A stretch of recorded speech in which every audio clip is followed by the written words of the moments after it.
This topic is very interesting because we have moved from osteoarthritis, which is very common in elderly persons, but we sometimes find an inflammatory arthritis in like a very old person.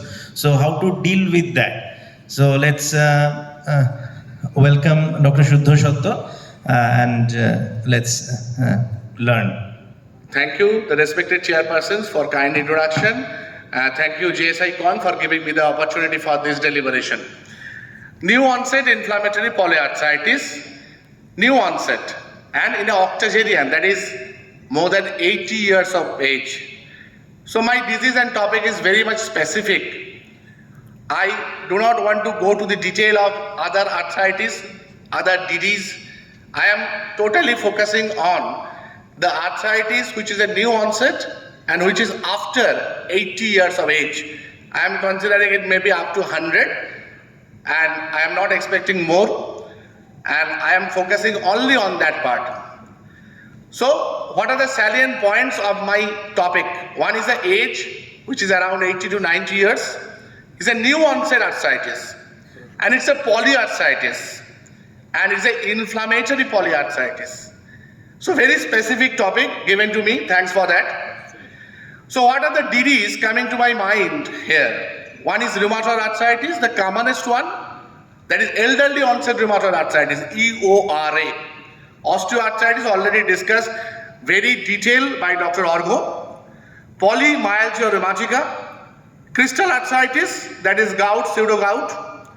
Remitting seronegative symmetrical synovitis with pitting edema, that is RS3P syndrome. Spondyloarthropathy, very rare. Connective tissue disease, very rare. Systemic vasculitis, yes. Paraneoplastic syndrome, one of the most important area. Hypertrophic osteoarthropathy, sarcoidosis, infectious arthritis. Very rarely, bacterial and viral polyarthritis is infective in this age group. Now, first, the prototype and the most common one I am discussing, rheumatoid arthritis, EORA. It is an inflammatory disorder affecting initially primarily women, but here is a difference.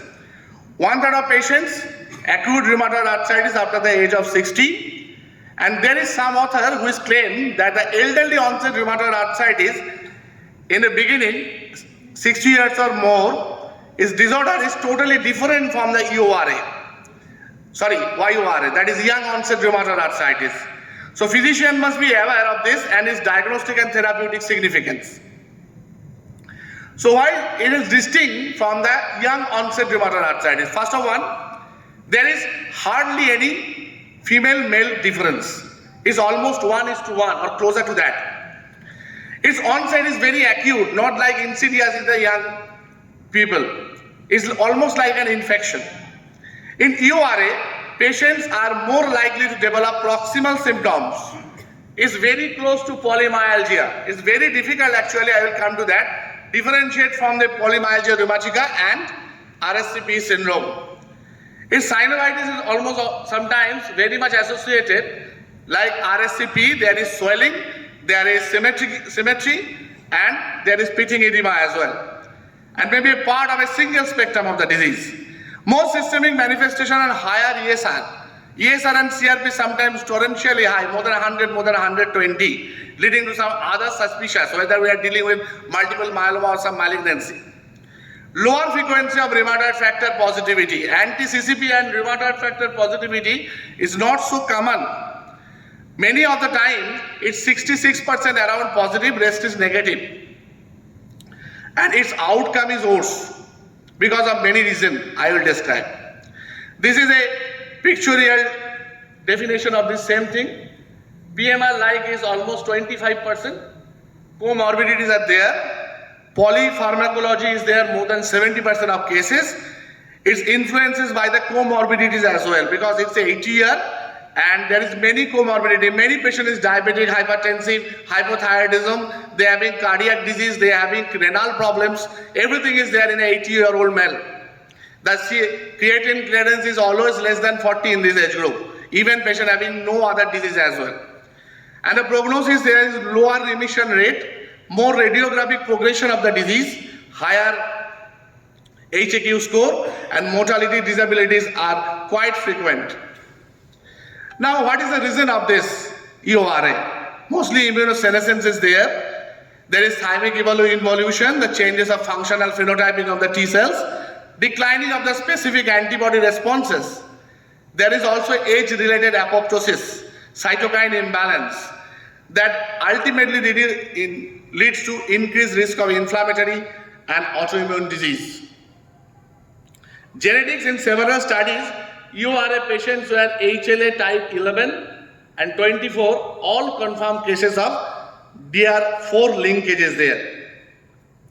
Here you can see the bony erosions are more frequently found in EORA. Clinical remission at 1 to 2 years was not enough to protect bone erosions. This is very important and different from the young onset RA. The bony erosion is not protective even after 1 to 2 years, even in ACPA or the anti-CCP positive patients. Optimal treatment strategies preventing radiological damage should be considered here. What are the comorbidities? As I have already discussed, each of themselves can alter its own function, change of the structures, particularly osteoporosis and osteoarthritis. These are always associated with this sort of diseases. They are already suffering from this and now they develop an inflammatory polyarthritis at the age of 80. So there is every possibility of more erosion, more bone damage because of its weakness, more disability or inability for their limited weight bearing conditions. So prognosis, as I have already discussed, the prognosis a bit poor or rather worse outcome as compared to the young onset. So different studies are there where it's shown that the seropositive patients are more having swollen joints, more radiological damage as compared to seronegative patients. So disease course and outcome, there is more radiologic damage, more functional decline found in older onset other than seropositive. Seropositive having worse outcome as compared to seronegative patients. Here there is a classification and basis of the joint diffusion. You can see the joint inflammation is between 5,000 to 20,000 WBCs, having rheumatoid arthritis or rheumatoid variant like psoriatic and crystal induced, and when it is more than 50,000, we consider it as a purulent. Now, it is interestingly associated with these two, that is polymyalgia rheumatica and RSTP syndrome. It's up to 1 to 48% EOR patients are seronegative. These two syndromes are almost indistinguishable from this EORA. And PMR and EORA may be well overlapped and it causes more disease difficulty in diagnosis as well as treatment. Here you can see the inadequate management of RA related to all these pictures. There is geriatric giant conditions like depression, cognitive impairment, frailty, fall, mobility restriction. There is weakness, weight loss, exhaustion. There is differences in the onset and course. There is underrepresented clinical trials. There is very hardly many clinical trials available because age 80 years or above, hardly they are participating in the clinical trials. And overuse of corticosteroids is an important area where we used to overuse the corticosteroids in these cases. So summarizing the EORA, that it is a modifying effect of clinical presentation of the disorder such as hyperthyroidism, systemic lupus. Similarly, EORA, this seems to be a change in the disease phenotype as compared to YRA. These differences are significant not only in highlighting the importance of the aging process on the immune system itself, but also because they have medical and therapeutic precautions and implementations. Improved classification has greater improving in understanding. So let me discuss a case, a prototype case, an 83-year-old male with a medical history of BPH, hyperlipidemia, is a pre-diabetic, reported loss of appetite, unintentional weight loss, fatigue for last 3 months, reported to having a painful tender joints with swelling of the hands, elbows and feet associated with morning stiffness lasting for 20 minutes. He denied any abdominal pain, any nausea, vomiting or melena. On physical examination, there is multiple joint swelling and tender, including metacarpophalangeal joints, proximal interphalangeal joints of both hands, almost like a EORA picture. Workup shows is anemia, CRP and ESR is quite high, RA factor and anti-CCP is negative as usual, X-ray image in hands, ankle, feet shows no erosions or any changes suggestive of RA. So while managing the patient, we thoroughly investigate these patients and ultimately it's found out in endoscopy, upper GI endoscopy, it shows a gastric antral mass. It is not even found in up to CT. I am not talking about the routine investigations. They have already done. They are not non-contributory, and we've ultimately found a gastric antral mass and biopsy showing moderately differentiated adeno-CA, the latter stage as T3, N1 and MX or 0. Chemotherapy is initiated with the surgical option explored, and chemotherapy is very difficult in this patient, in this age group. So its overall outcome is dismal. So now paraneoplastic syndrome, it can occur in presence of tumor. It is known as multiple organ system with a biological and autoimmune mechanism without tumor directly invading the affected organ. This is the most important word. Without directly invading the affected organ. While autoimmune rheumatological disorder are associated with an increased risk of certain malignancies, new onset arthritis is very important. New onset arthritis after the age of 70, 80, you should first rule out malignancy. That is why these patients should be thoroughly investigated.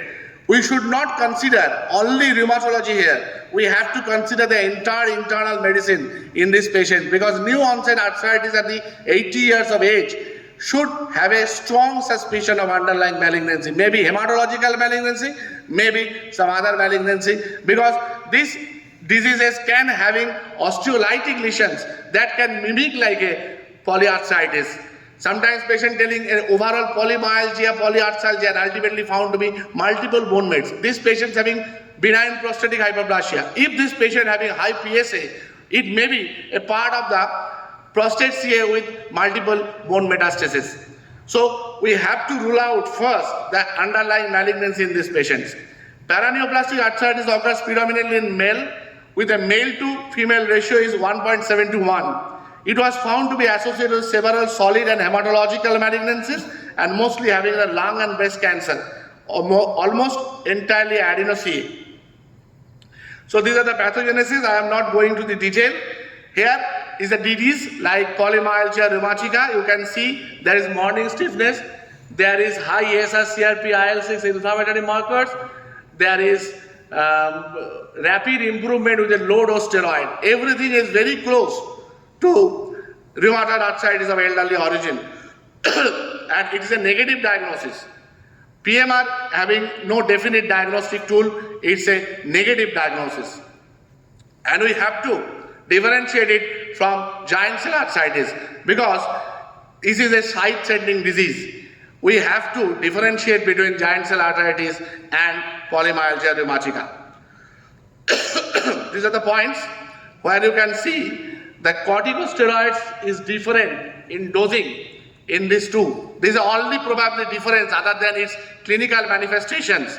We have to do a temporal artery biopsy to prove it. Otherwise, this is the only diagnostic difference and only therapeutic difference. We need to give a higher corticosteroids as compared to minimal or low dose of corticosteroid in PMR.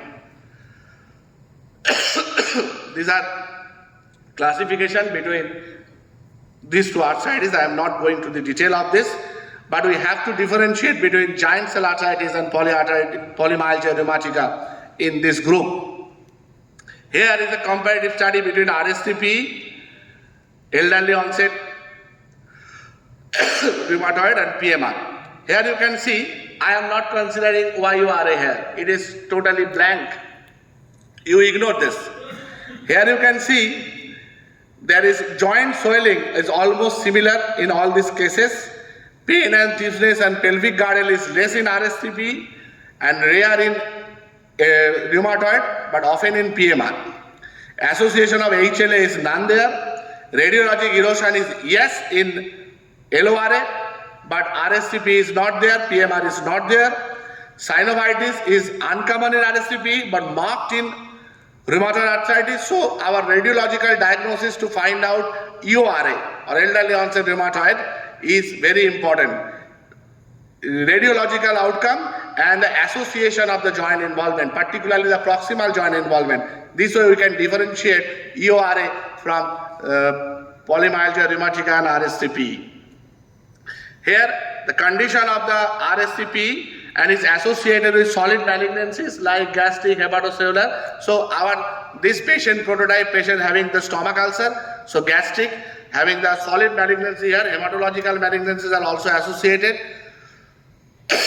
Some rheumatic diseases like SLE, Sjogren's, scleroderma, spondyloarthropathy, these are also associated with RSCP. Some infectious diseases like tuberculosis, very common in elderly age group. Some neurologic disorder like stroke, Parkinson's disease, all are very much common in elderly age group.